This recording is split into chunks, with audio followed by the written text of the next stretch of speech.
Les grandes lignes du programme Un artisan, une vie réussie ont été dévoilées. C'est à travers une conférence de presse tenue ce lundi 3 février 2025, portée par la Société d'inclusion financière CIF Group avec l'appui du groupement interbancaire monétique UEMOA GIM UEMOA. Le projet vise à impacter plus de 500 artisans, dont 60% de femmes, en les formant sur plusieurs aspects. Aucun Béninois ne peut vivre sans artisans. S'il n'y avait pas d'artisans, on ne serait pas en tenue. C'est à cause des artisans qu'on a porté des chaussures, etc., etc., etc. Pour dire qu'il n'y a pas de vie réussie sans artisans. Pendant ce temps, comment est-ce que les artisans sont accompagnés? Nous, on a fait des travaux sur le terrain. On a conduit récemment un projet avec un de nos partenaires que vous connaissez certainement, Flatoon International, où on a adressé des artisans, mais beaucoup plus des ados et les jeunes. Et le constat qu'on a fait, c'était que les patrons même avaient besoin d'être éduqués, d'être formés. Et dans le cadre de ce projet, il est prévu que nous développions des compétences financières, des compétences numériques et des compétences entrepreneuriales pour faciliter l'inclusion financière donc de ces artisans. Un artisan, une vie réussie s'inscrit dans la mise en œuvre du programme GIM Trilogie, mis en place par le GIM UEMOA pour encourager l'adoption des solutions numériques.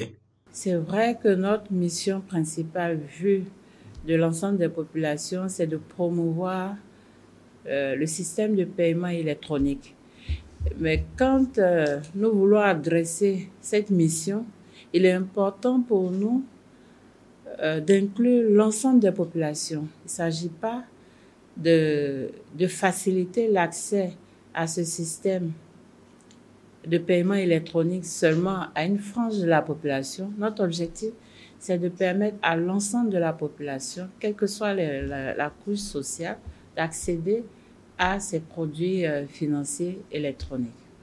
Non seulement ce programme s'inscrit dans le cadre du GIM Trilogie, mais en même temps, vous le savez, le Bénin a adopté en 2023 la stratégie nationale d'inclusion financière. Et vous voyez au niveau donc de l'orientation stratégique 3, qui aujourd'hui est constituée en programme, parle de la promotion de l'éducation financière et la protection des consommateurs. Vous comprenez donc que ce programme, Un artisan, une vie réussie, s'inscrit, s'aligne bien sur l'orientation stratégique 3 de cette stratégie nationale d'inclusion financière. Plusieurs communes du Bénin sont prises en compte pour cette phase pilote du programme. Il s'agit de la commune de Boïcon, de Lokossa, d'Abomey-Calavi, de Zé et de Porto Novo. Chacun avec des besoins, en termes d'éducation financière. Puisque sans vous mentir, nous avons des produits financiers qui deviennent de plus en plus sophistiqués.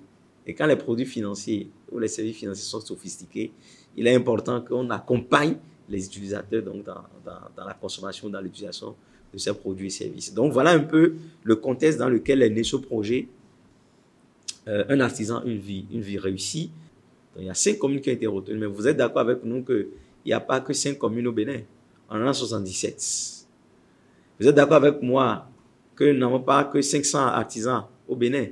Même si on dit 500 et qu'on arrive à atteindre 700, 800 ou 1000, on n'a pas 1000 artisans au Bénin. Mais il fallait quand même démarrer. Il fallait poser un premier pas, un pas de géant. Les artisans auront l'opportunité au cours de ce programme de renforcer leurs compétences et de mieux s'intégrer dans l'économie numérique afin de favoriser leur automatisation et leur réussite professionnelle. Le lancement du programme est prévu pour ce mardi 4 février 2025 à Cotonou.